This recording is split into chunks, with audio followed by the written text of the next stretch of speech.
இப்ப நாம என்ன செய்யணும்? இவனை மொத்தமா தூக்குடா, அவங்கள தூக்குடா, அதான் நம்ம செய்யணும். இந்த ஒரு உனக்கு தான் தேர்தலில் நிக்கணும், வெல்லணும், இந்த வேலையெல்லாம் எனக்கு வேலை மயிரே கிடையாது. போட்டா போடுவேன், போயிட்டு இருப்பேன். எனக்கு என் நாடும் மக்களும் தான் முக்கியம். சும்மா தேவையில்லாம இவங்கள மாதிரி நாடகம் போட்டுக்கிட்டு இருக்க கம்பெனி கிடையாது நான். புரியுதா? எந்தெந்த இடத்துல யார் யாரு 2 வாக்கு செலுத்துகிறார் என்று கூட கண்டு உணராத நீ என்னத்துக்கு தேர்தல் ஆணையம்னு ஒரு நாடகம் பண்ணி வச்சிருக்க? கேட்கறதுக்கு ஏதாவது பதில் சொல்றியா? இது ஜனநாயக நாடுன்ற இந்த நாட்டில் எல்லா தலைவரும் பேசுறானடா. இடைத்தேர்தல் என்றாலே ஆட்சி, எந்த கட்சி ஆட்சியில் இருக்கோ அதான் ஜெயிக்குங்கிறான். சொல்றானா இல்லையா? அப்ப இது ஜனநாயகமாடா? எந்த கட்சி ஆட்சியில் இருக்கிறதோ அதுதான் இடைத்தேர்தலில் வெல்லும் என்றால் அதுக்கு பொருள் என்ன, அர்த்தம் என்ன, என்ன நம்ம புரிஞ்சுக்கிறது? அவன்கிட்ட தான் அதிகாரம் இருக்கும், அவனுக்கு தான் உளவுத்துறை, காவல்துறை, தேர்தல் ஆணையம் எல்லாம் அவர்களுக்காக தான் வேலை செய்வார்கள். அதனால் அவர்கள் கள்ளவாட்டு போடுவார்கள். அவர்கள் எண்ணுவதுதான் வாக்கு, அவர்கள் எண்ணி சொல்வதுதான் வாக்கு. அப்படின்னா எப்படி? நான் தான் இந்தியா, நான் தான் இந்தியன், எங்க போனேன்? எங்களுக்கும் அவருக்கும் தான் போட்டி போட்டிங்கிற. அப்ப என்ன ஆட்டுக்குடல் போட்டி வைக்க போனியா? எங்க போன? அங்க போடாம போன? எங்க போன? ஈரோடு கிழக்கிலே ஐயா கருணாநிதி மகன் ஸ்டாலினுக்கும் பிரபாகரன் மகன் சீமானுக்கும் நடந்தது அங்க போட்டி. எங்க போன? எல்லாம் எங்க போன? நீ முடிவு பண்ணிட்ட. ஐயா ராமசாமியை எதிர்த்து பேசிட்டான். அவர் பிறந்த மண்ணிலே இது பெரியார் மண்ணில்லை, பெரியாரை எனக்கு மண்ணுதான் என்று பேசி நின்னாண்ட பிரபாகரன் மகன் அந்த தேர்தல்ல. என்ன வேலை செய்யற நீ? உனக்கு வேலை மயிரில் ஒரு வேலையும் இல்லை. எனக்கு எங்களுக்கு கோடி வேலை இருக்குங்க. ஏன் ஆத்தால பெண் உழுது பொழைக்கணும், ஆடு மாடு மேய்க்கணும், களை எடுக்கணும், கரும்பு வெட்டணும், வயக்காட்டில் போய் வேலை செய்யணும். தான்டா சோறு. உழைக்கிற மேய்க்கணும். ஓட்டு இருக்கா? இது இருக்கா? ஏற்கனவே இளவு ஜனநாயகத்து மேல நம்பிக்கை இல்லாம என்ன இளவு காசு கொடுத்தாலும் 40, 50, 60 விழுக்காடு தான் வாக்கு பதிவாகுது. காரணம் என்ன? அப்ப எப்படா வருவான்? நாட்டு பாதுகாப்புக்கு போய் நான் செத்தன்னா, நாட்டுக்காக செத்தால் என் வீட்டை என் நாடு பார்க்கும் என்ற நம்பிக்கையை இந்த நாடு கொடுத்துருக்காடா ஒரு குடிமகனுக்கு. எப்படா அவன் பாதுகாப்பு படையில வச்சிருவான்? பைத்தியக்காரா, பைத்தியக்காரா, கேவலம் விடாது, கேவலம். நான் திரும்ப சொல்றேன் பாரு, இந்த பைத்தியக்கார பையில நம்ம வசமா சிக்கிக்கிட்டு ரொம்ப கஷ்டப்படுறோம். அதை நீ புரிஞ்சுக்கவேன். பூராமே அரைமெண்டல். இந்த முழு மெண்டல் வந்து பிரச்சனை கிடையாது. அது என்ன செய்யும் பாரு, நல்லா முழு பைத்தியமா இருக்கணும் பாரு. அப்படியே இந்த காதலன் படத்துல தம்பி பரத் தெரியும் பாரு, அப்படியே அது வாட்டுக்கு சொரிஞ்சுக்கிட்டு தெரியும். அது அதைத்தான் தெரிஞ்சுக்கிட்டு அப்படியே பண்ணிக்கிட்டு இருக்கும். இந்த அரைப்பைத்தியம் இருக்கு பத்தி, அரைப்பைத்தியம் அதுதான் அடுத்தவனை போய் கடிச்சு வைக்கும், கிள்ளி வைக்கும். இது அரைப்பைத்தியம் பூரா.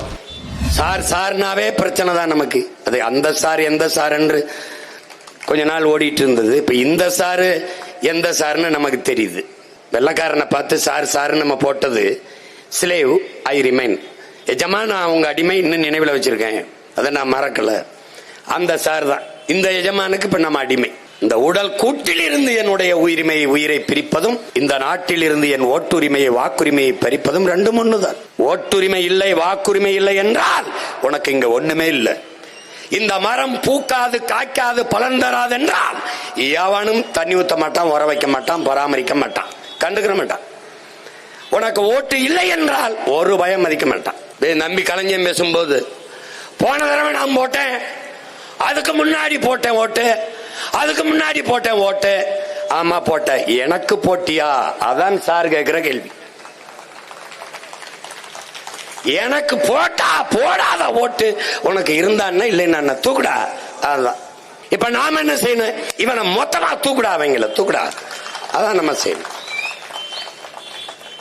இந்த ஒரு உனக்கு தான் தேர்தலில் நிக்கணும், வெல்லணும், இந்த வேலையெல்லாம் எனக்கு வேலை மயிரே கிடையாது. போட்டா போடுவேன், போயிட்டு இருப்பேன். எனக்கு என் நாடும் மக்களும் தான் முக்கியம். சும்மா தேவையில்லாம இவங்கள மாதிரி நாடகம் போட்டுக்கிட்டு இருக்க கம்பெனி கிடையாது நான். புரியுதா? என்ன வேலை பாருங்க, என்ன வேலை இது? அதை மட்டும் வாக்காளர் பட்டியல் திருத்தம் என்று அறிவிச்சு வந்து ஓராண்டு காலம் எடுத்து உரிய அதிகாரிகளை நியமித்து நீ அதை செஞ்சிருக்கணும். எந்தெந்த இடத்துல யார் யாரு 2 வாக்கு செலுத்துகிறார் என்று கூட கண்டு உணராத நீ என்னத்துக்கு தேர்தல் ஆணையம்னு ஒரு நாடகம் பண்ணி வச்சிருக்க? கேட்கறதுக்கு ஏதாவது பதில் சொல்றியா? இது ஜனநாயக நாடுன்ற இந்த நாட்டில் எல்லா தலைவரும் பேசுறானடா. இடைத்தேர்தல் என்றாலே ஆட்சி, எந்த கட்சி ஆட்சியில் இருக்கோ அதான் ஜெயிக்கும்ங்கிறான். சொல்றானா இல்லையா? அப்ப இது ஜனநாயகமாடா?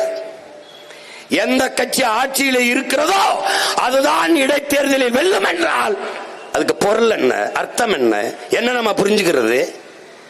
அவன்கிட்ட தான் அதிகாரம் இருக்கும், அவனுக்கு தான் உளவுத்துறை, காவல்துறை, தேர்தல் ஆணையம் எல்லாம் அவர்களுக்காக தான் வேலை செய்வார்கள். அதனால் அவர்கள் கள்ளவாட்டு போடுவார்கள். அவர்கள் எண்ணுவதுதான் வாக்கு, அவர்கள் எண்ணி சொல்வதுதான் வாக்கு. அப்படின்னா எப்படி? ஐயா கருணாநிதி இருக்கும்போது, ஆட்சியில் இருக்கும்போது அம்மையார் ஜெயலலிதா இடைத்தேர்தல போட்டியிட மாட்டார்கள். அதிமுக இருக்கும்போது திமுக போட்டியிடாது. ஆனால் 2 பேரும் இருக்கும் போதும் இடைத்தேர்தலில் துணிந்து போட்டியிட்ட ஒரே அரசியல் இயக்கம் நாம் தமிழர் கட்சி மட்டும்தான். விக்கிரவாண்டியில ஓடி போயிட்டா, எல்லாம் ஓடி போயிட்ட. நான் தான் இந்தியா, நான் தான் என்டி, என்ன எங்க போனேன்? எங்களுக்கும் அவருக்கும் தான் போட்டி போட்டிங்கிற. அப்ப என்ன ஆட்டுக்குடல் போட்டி வைக்க போனியா? எங்க போன? அங்க போடாம போன? எங்க போன?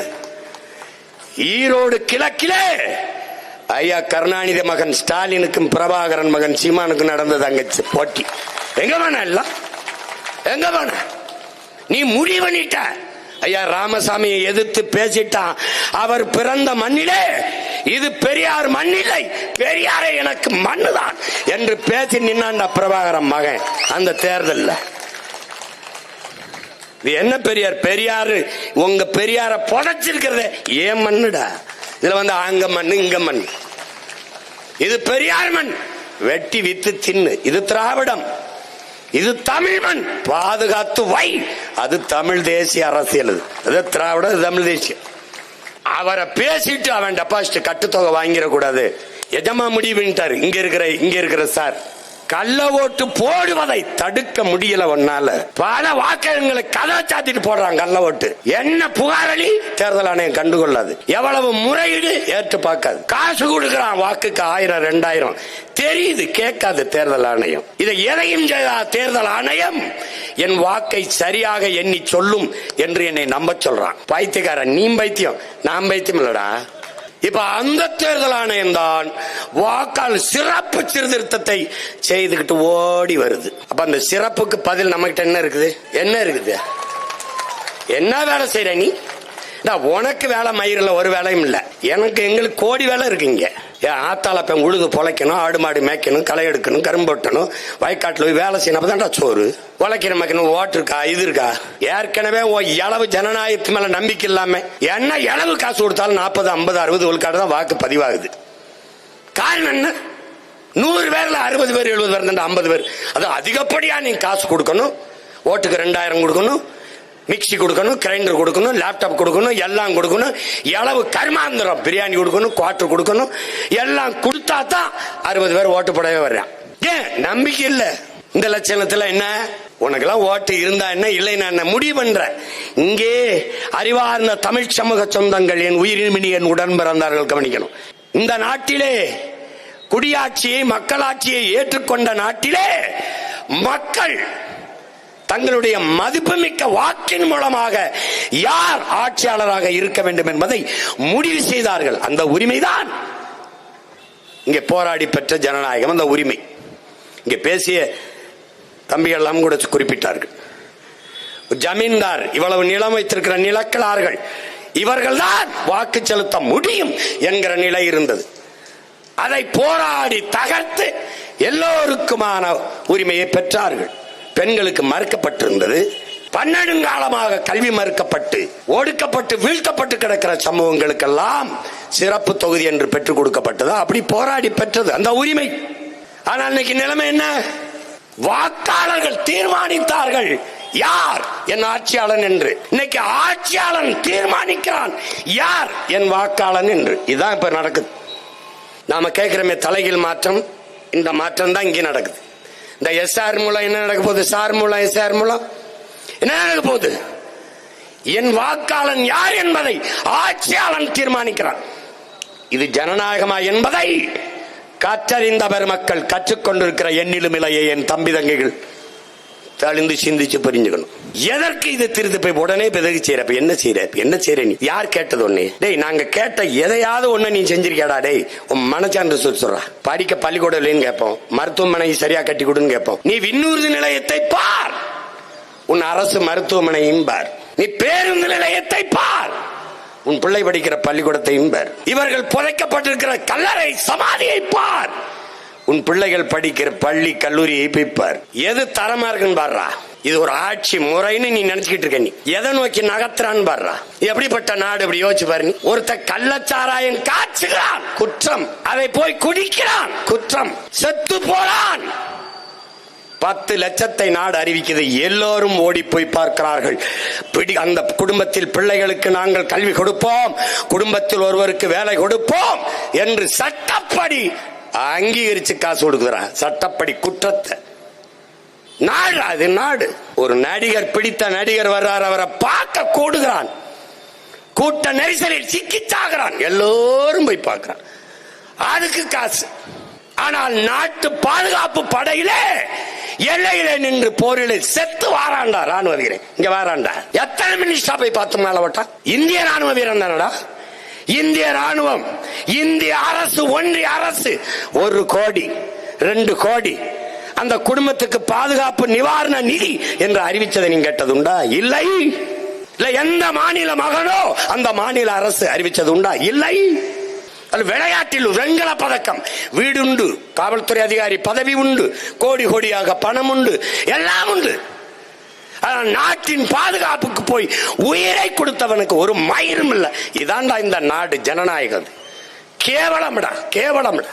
அப்ப எப்படா வருவான்? நாட்டு பாதுகாப்புக்கு போய் நான் செத்தன்னா, நாட்டுக்காக செத்தால் என் வீட்டை என் நாடு பார்க்கும் என்ற நம்பிக்கையை இந்த நாடு கொடுத்துருக்காடா ஒரு குடிமகனுக்கு. எப்படா அவன் பாதுகாப்பு படையில வச்சிருவான்? பைத்தியக்காரா, பைத்தியக்காரா. கேவலம்டாது, கேவலம். இந்த எஸ்ஐஆர் கொண்டு வர்றது, இந்த சிறப்பு சீர்திருத்தத்தை கொண்டு வர யாரு? ஒரே ராத்திரில பணம் செல்லாதுன்னு சொன்னவங்க. எத்தனை ஈடி ரைடு போடுற, போட்ட இடத்துல எல்லாம் பணம் வாங்கியிருக்க. நீ ஊழல் ஒழிப்பாய் நாங்க நம்பணும். இந்த கேள்வியை கேட்காதவன் நீ எது எப்படி எப்படி உன்னால தூங்க முடியுது உனக்கு? சரி, பணம் செல்லாதுன்னு சொன்ன போது நீ சொன்ன காரணம் என்ன? ஊழல் லஞ்சம் ஒழியும், கருப்பு பணம் ஒழியும் அப்படின்னா எதுக்கு இவ்வளவு வேறு வீட்டில் விரட்டி வெட்டி எடுக்கிற? நீ பணம் செல்லாது என்று சொன்ன போது 50 நாளில் சொர்க்கத்தில் வைப்பேன் உங்களை என்று நம்முடைய மாண்புமிக்க பிரதமர் அறிவித்தது இருக்கு. செத்து பல பேர் சொர்க்கத்துக்கு போன வழிய ஒருத்தரும் போல. அந்த காலத்தை நினைவுபடுத்தி பார். எத்தனை பேர் வீதியில நின்னா, வங்கிக்கு முன்னாடி நின்னா, முதல் நாள் 2 நாள் முன்னாடியே போய் பணத்தை மாத்துறதுக்கு 1 லட்சம் கோடியில இல்லடா, 5000 10,000 மாத்திரணும்னு போய் நின்னவன் எத்தனை லட்சம் பேர்னு பேர். என் கேள்விக்கு பதில் சொல்றா. ஒரு பணக்காரன் வங்கி வாசல்ல பணத்தை மாத்த நின்னானா ஒருத்தனை சொல்றான். உன்னுடைய நண்பர்கள் அதானி, அம்பானி, எவனாவது அவன் பணம்லாம் எப்படி மாறிச்சு? பதிலாச்சு இருக்கு. யார் சொல்லுவா? யார் சொல்லுவா? அப்பெல்லாம் என்ன தெரியுது? வேலை இல்லாத டெய்லர் இருக்காருல்ல, தையல்காரர், வேலை இல்லைன்னா யானைக்கு டவுசர் தப்பாருன்னு சொல்லுவாங்க எங்க ஊர்ல. அவர் சும்மா இருக்கிறதுக்கு பதிலாக சும்மா இருக்கும்னு யானைக்கு ஒரு டவுசரை தப்பம். அந்த யானைக்கு டவுசர் தக்கிற பயல்கள்ட்ட போய் நீ ஆட்சியை கொடுத்துட்டு அவன் என்ன பண்றதுன்னு தெரியாம ஒரு யானைக்கு தப்போம், அப்புறம் பூனைக்கு தப்போம், அப்படி தச்சுக்கிட்டு இருக்கான். ஏன்னா இதெல்லாம் ஒரு மனுஷன் இந்த இது செய்யற வேலையா? ஆதார், நீ எல்லாத்துலயும் ஆதாரம் இணைக்கணும். ஆதார் ஆதார் ஆதார் ஒரு வருஷம் 2 வருஷம் ஓட்டினாங்க. அப்ப அங்க உள்ள வந்தவன்ட்ட ஆதார் கேட்காம எங்கே உதார் விட்டுக்கிட்டு இருந்த? என்ன பண்ணிட்டு இருந்த? உள்ள வந்தான்ல, அவன்கிட்ட வாங்காம என்ன பண்ண? எங்கே போனது ஆதார்? எங்கே போனது உன்னுடைய பாதுகாப்பு பணி? என்ன செய்தது உன்னுடைய உளவு படை? சொல்லு. அவன் தான் சொல்றானடா அந்த காஷ்மீர் ஆளுநர், நான் அப்படியே ராணுவ விமானத்துல விண்ணூர்தியில இறக்கி போய் நம்ம வீரர்களை அங்க இறக்கி விட்டுருவோம்னு நான் சொன்னதை இவர்கள் கேட்கவில்லை என்கிற. பேருந்தில் ஏற்றி விட்ட அவன் அடிச்சு மோதி கொண்டு போயிட்டான். 40 பேர் உடலை, உயிரற்ற உடலை அடுக்கி தேர்தலில் வாக்கு பறிக்கிறதுக்கு அந்த நேரம் இலங்கையில ஒரு தாக்குதல் நடக்குது. புல்வாமால இந்த தாக்குதலை காட்டி இது போல தாக்குதல் தொடராமல் இருக்க எங்களுக்கு வாக்கு செலுத்துங்கள். எப்படி? அப்ப ஒரு போர் அறிவிக்கிறது, கொல்லும் போது விட்டுறது, அப்புறம் ஒரு போர், அது ஒரு அக்கப்போர். இங்க இருந்து போய் யாரும் இல்லாத பொட்டல்ல குண்டை போட்டு திருப்பி வந்துடுறது. நடந்ததா இல்லையா? சிரிக்காத, பொய் சொல்லிட்டு இருக்கேன்னா பொய் சொல்றேன்னு நினைக்கிறேன் நீ, பைத்தியக்கார. திருப்பி பயங்கரவாத ஒளியுது. பகல்காம்ல ஒரு சுற்றுலா தலம், ஒரு நாளைக்கு 30,000 பேர் கூடி கலைகிறான். தெரியுது அங்கே காவல் நிலையம் இல்ல, அங்கே பாதுகாப்பு ராணுவ வீரர்கள் இல்ல. ஏற்கனவே பிரச்சனைக்குரிய பகுதி காஷ்மீர், உலகத்துக்கே தெரியுது, உனக்கு தெரியுது. அப்ப அங்க இடத்துல என்ன பண்ணி இருக்கணும்? மற்ற இடங்களை விட கூடுதலாக பாதுகாப்பை நீ வலுப்படுத்தி இருக்கணும். ஏன் செய்யல? ஒரு விண்ணுறுதியில பயணிக்க விடுறியா எங்களை? நுழையும் போது ஆதார் காட்டுங்கிற காட்டுறோம், உள்ள போகும்போது முன்னாடி திரும்பு பின்னாடி திரும்பு, இதை கலட்டு, பெல்ட் கலட்டு, சாக்ஸ கலட்டு, அதை கலட்டு, இதுக்குள்ள அதை வச்சிருக்கியா இதை வச்சிருக்கியா? ஏய் நீ என்ன நீ பாதுகாக்கிற? இந்த ஐயப்பமார்கள் இந்த விரதம் இருந்து 40 நாள் விரதம் இருந்து அந்த இருமுடியை தூக்கிட்டு போறான், என்ன கொண்டு போறான்? தேங்காய் நெய்யும் தானடா, உனக்கு தெரியாதா? அது அதான் சோதிக்கிறீல்ல, அத வெளியில வரும்போது தேங்காயும் நெய்யும் தானே இருக்கு, அதை எதுக்கு தடுக்கிற நீ? எதுக்கு தடுக்க? இதை தடுக்கிற. அவன் டெல்லியில வந்து குண்டு வச்சு காரில் வெடிக்கிறான், வெடிக்க இருக்கான். உன்னை என்ன செய்யலாம் நீ யோசிச்சு பாரு. எப்படிப்பட்ட நாட்டில் நம்ம மாட்டிக்கிட்டு இருக்கோம்னு மட்டும் பாரு. நான் திரும்ப சொல்றேன் பாரு, இந்த பைத்தியக்கார பயில்கிட்ட நம்ம வசமா சிக்கிக்கிட்டு ரொம்ப கஷ்டப்படுறோம். அதை நீ புரிஞ்சுக்கவேன். பூராமே அரைமண்டல். இந்த முழு மெண்டல் வந்து பிரச்சனை கிடையாது. அது என்ன செய்யும் பாரு, நல்லா முழு பைத்தியமா இருக்கணும் பாரு. அப்படியே இந்த காதலன் படத்துல தம்பி பரத் தெரியும் பாரு, அப்படியே அது வாடுக்கிற சொரிஞ்சுக்கிட்டு தெரியும். அது அதைத்தான் தெரிஞ்சுக்கிட்டு அப்படியே பண்ணிக்கிட்டு இருக்கும். இந்த அரை பைத்தியம் இருக்கு பத்தியா, அரை பைத்தியம் அதுதான் அடுத்தவனை போய் கடிச்சு வைக்கும், கிள்ளி வைக்கும். இது அரை பைத்தியம் பூரா.